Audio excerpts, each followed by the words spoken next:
Hello, everybody, and welcome to Candid Conversations with Colton.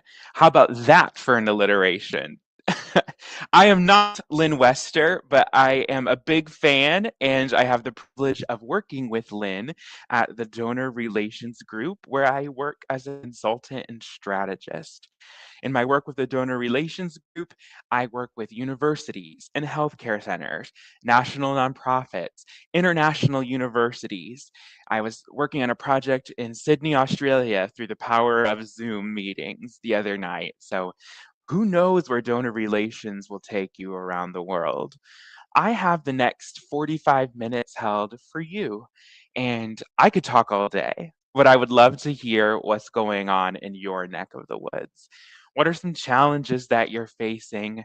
Where could we be of help to you? Some of my clients right now are working on scholarship reporting, and I am so impressed and just really pleased with some of the reporting efforts that are being done. It's always such a challenge every year to get those reports out, but kudos to all of you in higher ed who are doing that just now. That's where my background primarily is higher ed and then performing arts within higher education. But I have such deep respect for the people that do this important work that I would love to help you in whatever way I can. Just got back from a trip to Ireland and France, and I got to see Trinity College in Dublin, which was so beautiful. And you look at the dates of that university's founding, and boy, it really does put America to shame, doesn't it? But my friend Angie, who is another consultant and strategist with DRG, will be headed across the pond the week of May 8th. We're so excited. We're going to be working with Oxford and Cambridge and Westminster School and Guys and St. Thomas Charities. So I'll be headed back across the pond with DRG during the week of May 8th. So if I have any UK friends, I think it's about five or six where you are. If I have any UK friends, shout out in the comments. I'd love to make a little introduction before I get over there.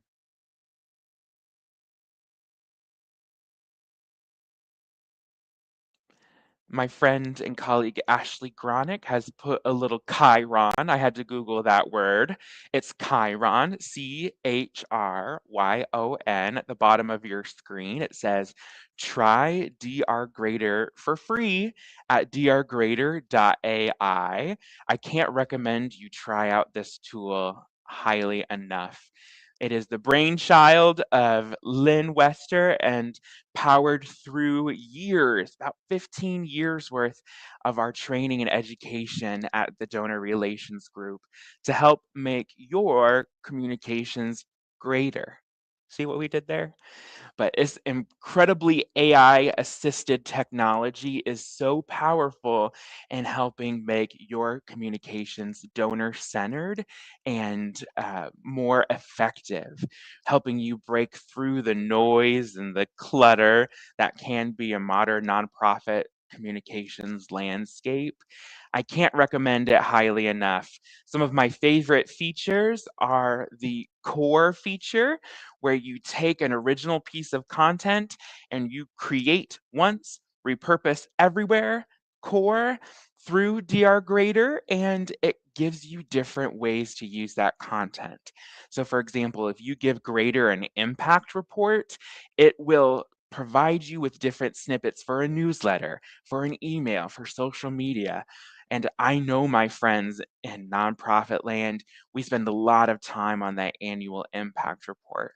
So why not use a tool like Grader to help you break it out into serialized communications, email, social media? It's such an awesome tool for that, and I think it's going to save you so much time. So if you haven't taken a spin around, try DR Grader free at drgrader.ai and see what you think. We're in the beta testing now, so we have an evaluation form. So if you find something that you'd like to implement, please let us know. That's what this test is for. We already have a number of subscribed users, though, so I can tell you that this is a really effective tool that people are already using. My friend and marketing officer for DRG, Ashley, is in the chat. And Ashley, I was looking through some of the user stats with Lynn. We already have some users that have been using the tool 40 plus times to make their nonprofit work stronger, better, more donor centered. So they know exactly how powerful this tool is. And I would love for you to be one of our early users. That's drgrader.ai. That's the last pitch I have for today. I would love to hear your thoughts, your comments, your questions, how we can help you in your work in nonprofit land. I'm here for you. I could keep talking, but I'd rather answer your questions or give you some useful tips or tricks to do your work better.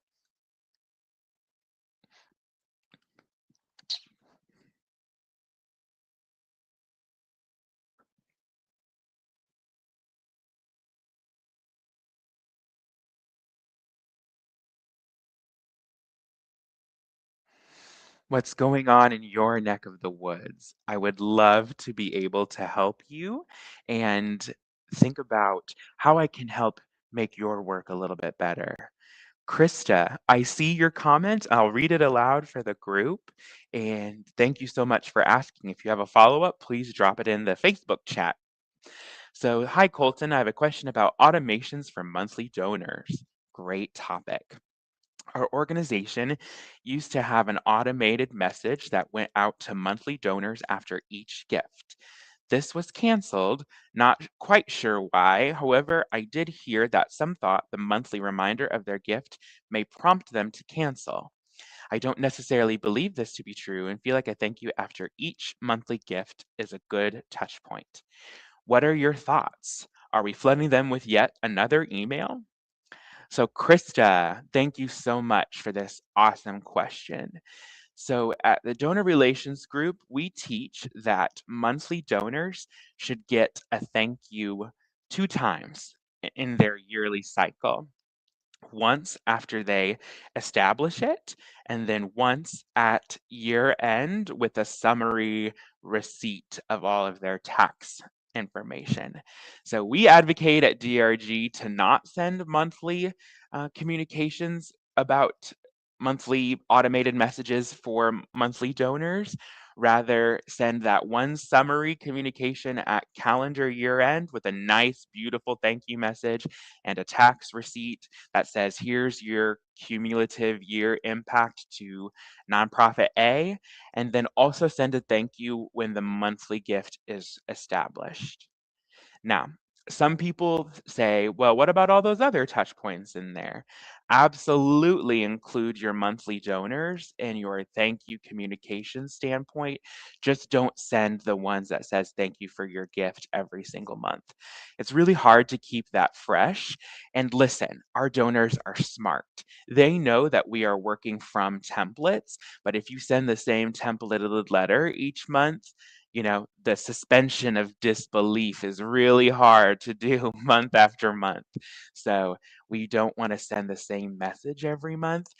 Rather, we want to send that summary communication at the calendar year end for tax time and when the gift is established. But please do include monthly donors in your newsletters and your event invitations.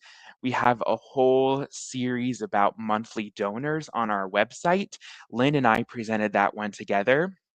It was a webinar, and if Ashley is available, she'll drop that in the chat for you. But really, we've built out this whole monthly donor journey, and thank you is just one time in the year. The rest of it is updates and impact. And don't forget the impact report piece of this for monthly donors. This is where we have to get a little creative as nonprofit professionals, because how do you show impact for a gift that may be $50 a month? And that's where you have to get really creative and thoughtful about how you do this. But Penelope Burke, author of Donor Centered Fundraising, is perfectly clear in her 25 years of research that donors want two things in order to keep giving.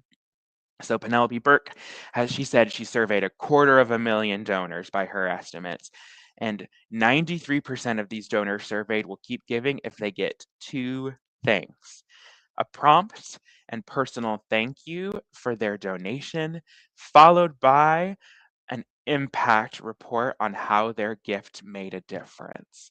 So if you want your donors to stick around, it's not a secret.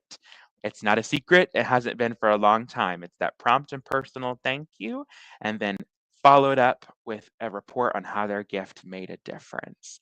So monthly donors are no exception. We want them to feel thanked and appreciated, but they also need that impact. So we typically advocate for that at 6 to 9 months after they make their first gift, or if they're already in a recurring cycle, maybe 6 to 9 months within the year, because theoretically, you need to be able to spend it first, right? Now, a lot of times monthly donors are supporting amazing infrastructure initiatives, I'll call it, or operational support. So some of that is pooled with other gifts. But in theory, we want the donor to feel like, yes, my gift has been utilized, and here's what it was utilized for or toward. So 6 to 9 months in the year, we definitely want to send them an impact report. We've got examples of this on our website. And Ashley, I see you've linked that webinar. It's called The Quiet Supporters, Engaging and Recognizing Monthly Donors. And we'll go through all kinds of tips and tricks to keep monthly donors engaged and keep giving year after year.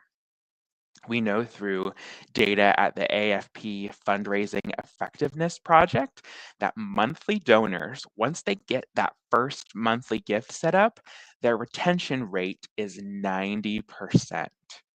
So when you compare that to the national average, which is between 50 and 60% retention, and then first year retention, gulp, is about 18%. So when we get those monthly donors set up and in that giving pattern, we can really see that they retain at 90%. Put another way, that means only 10% stop giving. So we love those odds. So we could love on monthly donors for a full hour plus, and we've linked some resources that do. But if there are any other questions, I'd be happy and pleased to answer them, whether that's first-time donors, whether that's reporting. As I mentioned at the top of the call, this is scholarship impact reporting for a lot of my friends and clients in in higher ed land. And I would love to answer any questions you have about that, or just those random one-off questions you have. This is your time.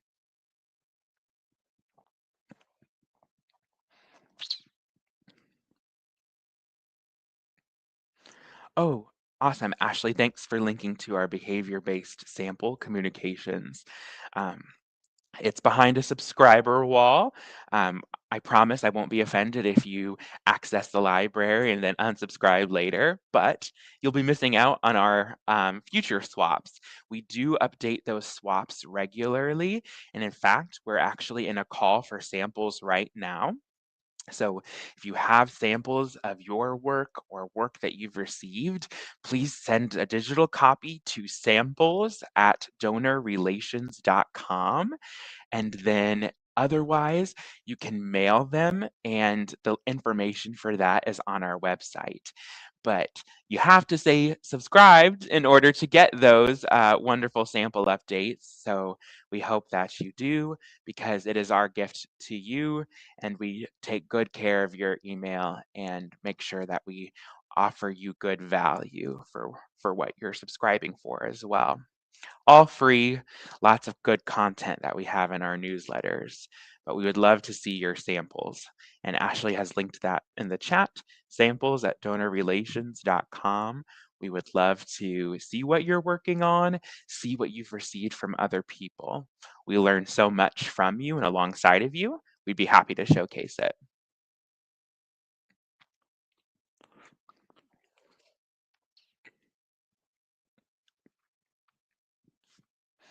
Any other questions from our friends? I can see we've got some folks joining us, so would love to um, answer any questions that you have.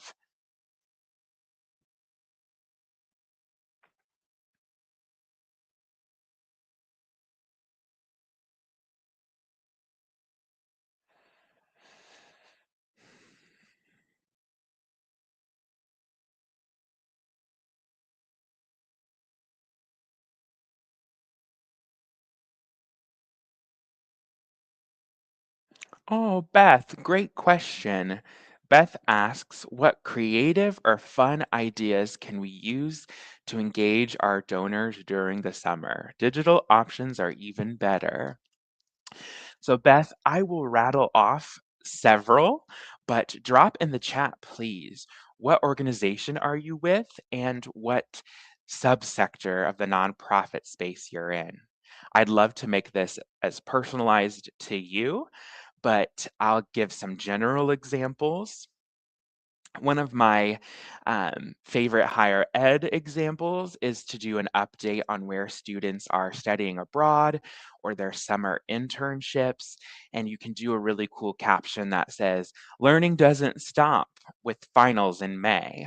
And you can do a series of where students are studying abroad or what internships they have. I've seen some really cute examples from animal welfare, animal rescue organizations that talk about the dog days of summer.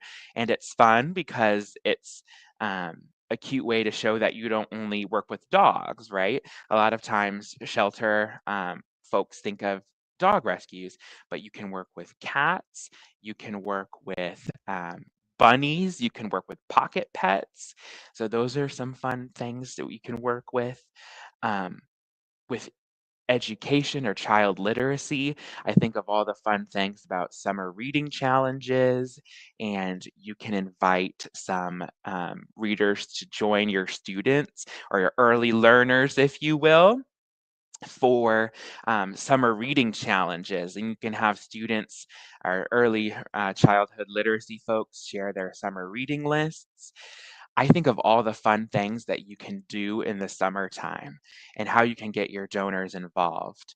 So, do you have your executive director talk about their favorite beach playlist?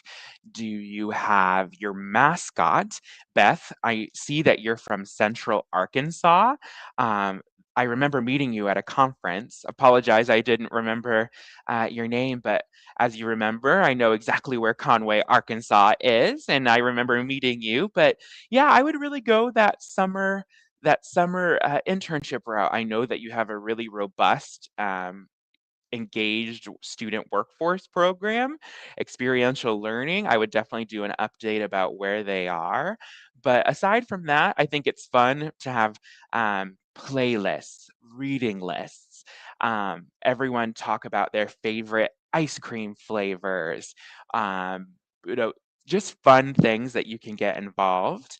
Ice cream sundae recipes, right? Recipes, but what's your leader's favorite ice cream treat, and National Ice Cream Day has to be coming up. When I worked at Purdue University, and other land grant schools have done this too, we used to have a creamery. How cool is that? It was a student led creamery where you could get ice cream and dairy products on campus. So we would always do a throwback to some of those photos and say, nothing is as sweet on a summer day as an ice cream, and throwback to when we actually had an ice cream on campus. But even ice cream flavors and that sort of thing, you can do so much with that. But it's for me, it's all about in summertime is sending engaging content that says that you're here and kind of modeling what your donors are experiencing. So if you work for a healthcare organization, you can send some stay cool tips for the summer, right? If you work for a child welfare organization like CASA or Big Brothers or Big Sisters, you could have some reading challenges and ask donors to join in reading challenges with your early learners or your participants. There's gardening that happens, right? So maybe it's some sweet summer recipes that are involving fresh produce, and you have your nutritionists on your campus. Or if you work in senior services, you can have some of your nutritionists talk about healthy summer recipes that feature homegrown products in your area, all about adding value and saying that we're seeing you, we're going through summer right alongside you. It's a beautiful time. How can we show that we too are just regular folks going through summer and spring right alongside you? I see that Ashley Gronick has put some comments in the chat there about some examples from Cornell. Um, how they are celebrating spring and applying summer engagement as well. Oh, National Ice Cream Day is July 19th. Oh, that's so awesome. Thanks, Beth. Thanks for dropping that. And it's good to see you again. I don't know Central Arkansas's mascot, but Arkansas is a special place in my heart. Go Conway. And thanks for chiming in today.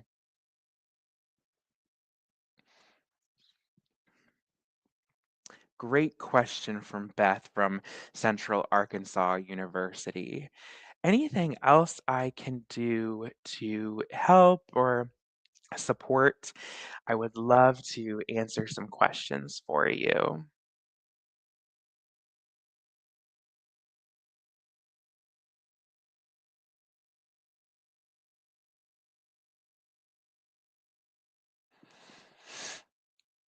For those of us in higher ed, I know commencement is around the corner. Sending you all love and best wishes as you navigate this busy time. Sometimes it felt like when I was working in higher ed that it was like the last hurrah to get information from student beneficiaries or student recipients. Um, we've begun faculty outreach before faculty take some sabbaticals or reduced summer hours. So it feels like there's a lot that we're trying to get through before we hit that magical end of May timeline in higher education. If you haven't and you work in higher ed and you haven't started some of those things, fear not. Just know that you've got a few weeks yet to really get a hold of faculty and students before they start going off campus, going on adventures that you can report about later. We've already started this with my friends at GW of getting some of that outreach from beneficiaries so that we can have good start to our endowment reporting for FY26.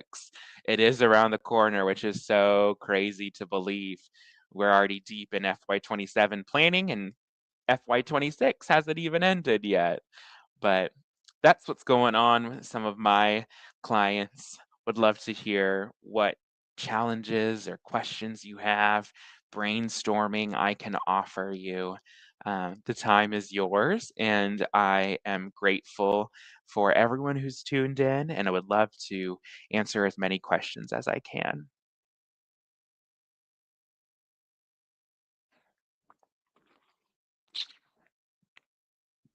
Now that I know National Ice Cream Day is July 19th, Ashley, is that a Friday? What are we doing for National Ice Cream Day at DRG? I'm teasing, but I love those silly made up holidays because it just gives you a nice secular way to say we're thinking of you. Oh, it's a Sunday. Okay. So guess what?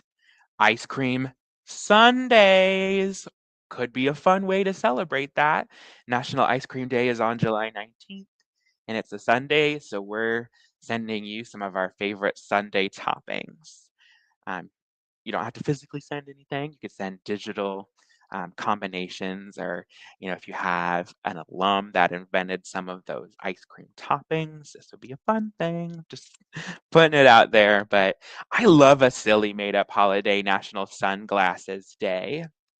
With Send out a little um, avatar or a little digital frame or something for selfies of National Sunglasses Day. Or maybe you ask donors to submit summer memories, and you put them in a raffle to get some branded sunglasses for National Sunglasses Day that have your organization's branding on them. So, again, what can't donors necessarily buy? They could probably buy some sunglasses that have your logo on them, but maybe they're just this really limited pair that you order limited quantities of, and you give them out at homecoming. Ugh, homecoming nostalgia. Give them out at homecoming the following fall, but you preview them for National Sunglasses Day, and you give them a little bit of buzz for that, and you say, "Show up and wear them at homecoming. We'd love to see you in our special specs." We do love a pun at the donor relations group, but also we love celebrating generosity. And I think that's what these little national pizza, ice cream, sunglasses, sit by the pool days, that's what they do. Just allow you to just be joyful and put some joy into your supporters' days. But who else has a question? I see a LinkedIn user. Hi, can you share an example stewardship you have personally received that and why that resonated or stood out? So Catherine from UH Samaritan Medical Center in Ashland, Ohio. So Catherine, thanks so much for asking that question. I really love reflecting on stewardship. So I think it might be top of mind for me because I wrote a blog about it, and it was sent on Friday, and I've gotten a few emails about it, so I know it's resonating with some. But one of the favorite pieces of stewardship I've seen was an annual fund video, and it was from Wake Forest University, and it's 9 years old, and I still remember and talk about it. But the idea was is that when you support the Wake Forest Fund, you support infrastructure, like light bulbs, but you never know what light bulb moment is going to happen in a space that you've helped support. So, learning and light bulb moments are made possible through donor support of the annual fund. And, you know, the lights are part of you can't read in the dark, right? And you never know what's going to power those light bulb moments as a supporter. So that's always stood out to me. I just think that's such a cool way to frame infrastructure support or operation support in a way that says, well, yeah, of course, you can't do any of those things if you're in the dark, and you never know what's going to spur a light bulb moment. So that's one that's always stood out to me. Some other examples that I absolutely love are uh, recipes around holidays. So some of our uh, dining halls on university campuses have famous cookie recipes, and I love when you get to send those out and you get to make that special memory. And taste and smell have such a visceral response in our memories. And scientifically, I know that there is a link to um, your prefrontal cortex and memory and smell. That olfaction is close to memory, but when you can get that nostalgia sense going, I love it. So recipes that are unique to your organization. I also love, and I've seen donors that, excuse me, I've also seen stewardship that says, here's an expert talking about something that is important to you. So I've seen some universities that have extension programs that do gardening, master gardening courses, and it's fun because you get the value of talking to a master gardener. For healthcare organizations, some of the most amazing things happen if you are fortunate enough to work in child medicine or children's healthcare organizations. Some of the art that I have seen from kids and patients that has just been so beautiful, and it can be digital downloads even of beautiful wallpapers or screensavers or phone screens that patients have designed.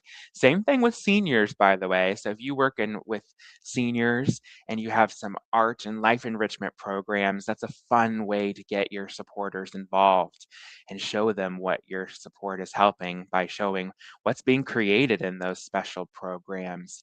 Adult day centers, I know, have some really interesting enrichment programs.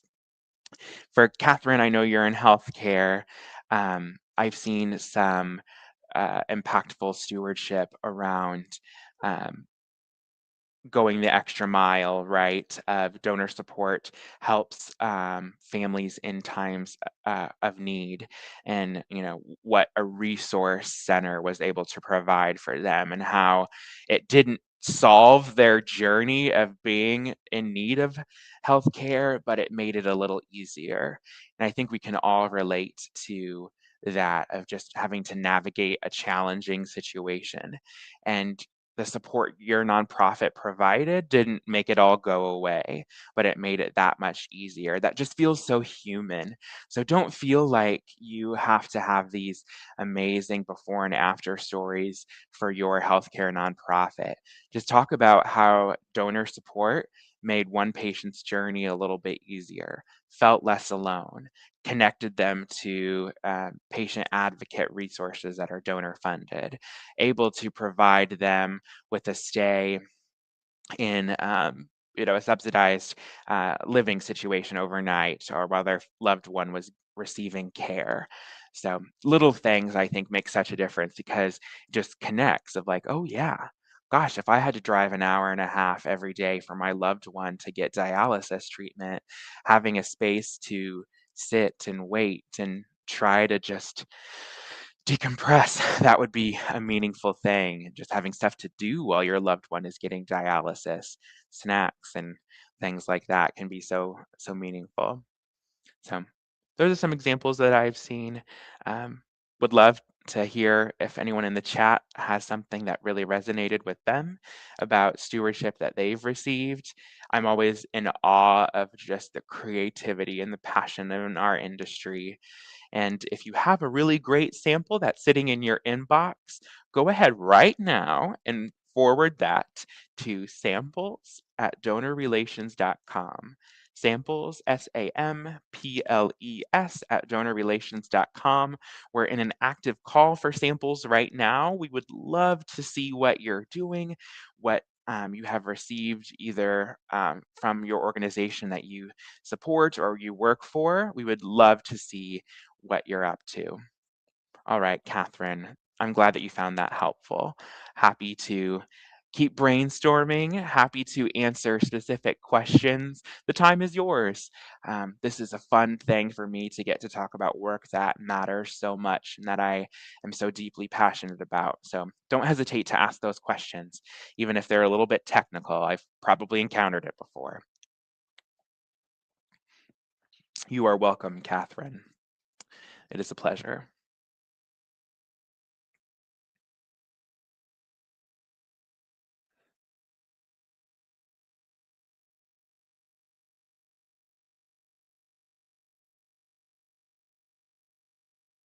Anything else for candid conversations with Colton? We love an alliteration. I am obviously, for those of you tuning in, I am not Lynn Wester, but I have the privilege and great fortune of working with her, and have been with the Donor Relations Group full time as a consultant and strategist for, I think this is my going on my, oh my gosh, fourth full year. Um, starting of the fourth full year in January. But I've learned so much. from this amazing group, and what a privilege it is to be able to share that with other nonprofits. So, not Lynn, but Colton, and here for Candid Conversations or quirky questions with Colton or whatever other fun alliteration we can come up with. But the point of my cheesiness is to say that I'm here for you. How can I help? How can I answer a question or give you a little bit of inspiration to take back to your desks? A lot of us on Eastern time, it's a lunch break, so hope that you're treating yourself to a healthy, nourishing meal. But while you're doing so, maybe ask a question that's been on your mind or something we can brainstorm about together. It's my privilege to help.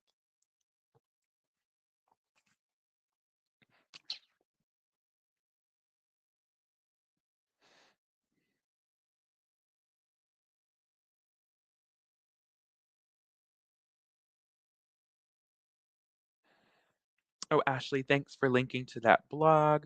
Yeah, it's one of my very favorites. Um, and it has seemed to really resonate with folks, and I hope it's useful and helpful to you. I do see a question from Rebecca.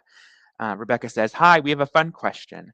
A descendant of a fund donor has asked about restricting the fund.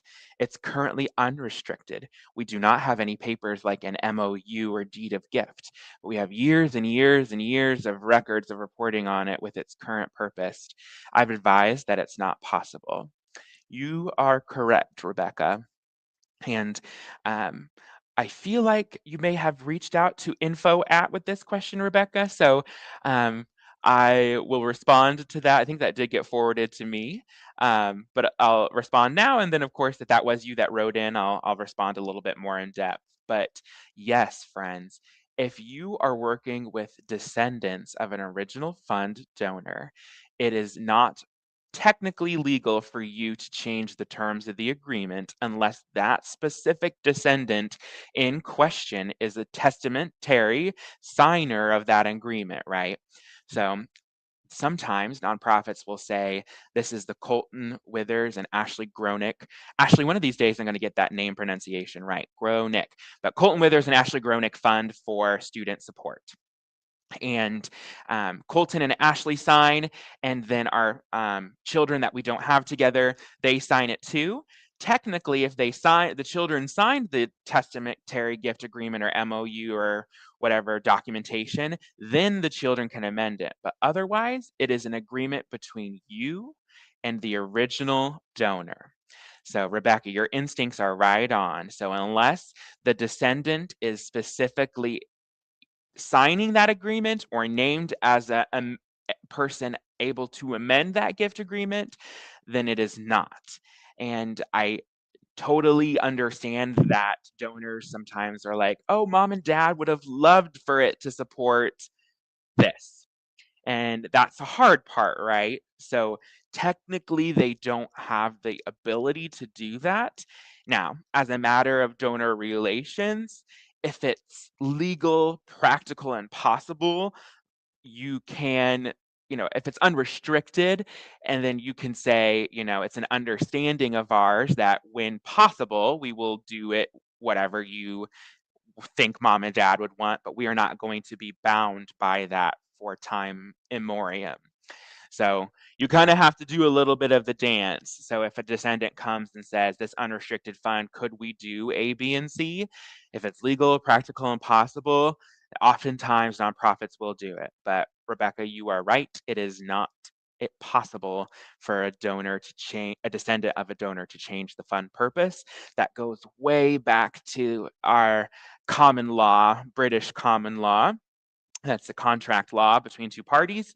Technically, when a donor gives you money, even if it's an annual fund appeal and the annual says unrestricted fund, then it is an unrestricted gift. And you receiving it is your agreement to the term. So, donor giving it, you receiving it, that's a meeting of the minds, that's contract law. My friend and Professor Phil Purcell, if you're watching or listening, nonprofit law at the Lilly School, you're probably rolling your eyes. But that's the layman's terms. That is contract law. So money given, money received, that's a contract. But you are absolutely right. The hard part is they often descendants say, this would have been great, they would have loved it. And then it's up to you as a nonprofit to say, if it's legal, practical, and possible, we will do so, you know, if possible, when possible, right? And then that becomes the harder conversation of when it's not possible and, you know, things change, then how do you tell the descendant donor that? So it's a hard thing, but you are right in that it is technically not possible for a descendant to change the fund. So great question, Rebecca. We have about 5 minutes left together. Love to answer any additional questions. If you are joining me at 1 p.m. Eastern, it's me. I'll be joining you for a 30-minute webinar about short form copy that packs a punch. How about that? Packs a punch for an alliteration. But it's 30 minutes, really tactical, practical about how you can make your donor copy more shorter and more effective in our attention-starved world. So would love for you to join. If you haven't registered yet, there's still time. So I'll have Ashley drop that link in the chat. I'll be joining you at 1 p.m. Eastern, top of the next hour for that 30-minute tactical practical webinar. It's part of our series of How Do I Do It? And it is our way of saying, here's some really practical, tactical tips that we can give you. How to do things is the theme, right? So 30 minutes at a reduced price to give you really, really applied learning. 30 minutes. It's part of a greater series. My short form copy that packs a punch today at 1 p.m. Eastern. 1 p.m. Eastern today, but it's part of a longer series of all really great usable content. So would love to see you there. But again, I do have about 4 minutes now until I have to go and prep. So would love to answer any last minute questions you have. And Rebecca, if that was you, I think you said yes, that was you that wrote in. So I owe you an email reply as well. So fear not, that is coming. But hopefully in the interim, that gives you a little bit of legs there. You are right. That's so validating. I know. Having worked in industry of like, I know that's right. You are right.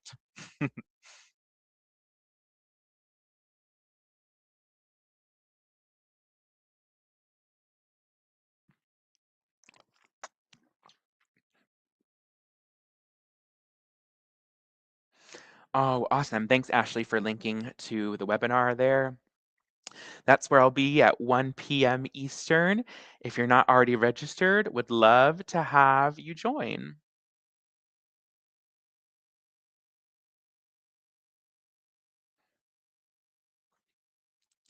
In our final few moments together, I will make one more quick plug for DR Grader since it's the Chiron.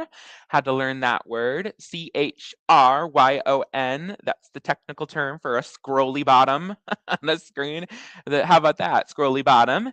But your Chiron mentions try DR Grader for free at drgrader.ai, and can't say enough positive things about this tool. It's AI assisted, but powered by donor relations group learnings. And the whole concept is how can you take your copy and make it greater? But how do you make it sharper, more donor centered, and more effective? It's not replaceative. It is telling you how you can make your comms more effective, more meaningful, how you can cut through the noise and really make a difference in your communications. So there are so many wonderful features. You're able to try it out for free at drgrader.ai. We already have a number of users that are in beta testing, but we also have users that have use this tool 40 plus times in their work. So I know that it's effective. We have a number of folks that said, hey, I tried it free. My trial ran out. I want to buy. And that is such a positive feedback for us at Donor Relations Group. So I know that this tool is important.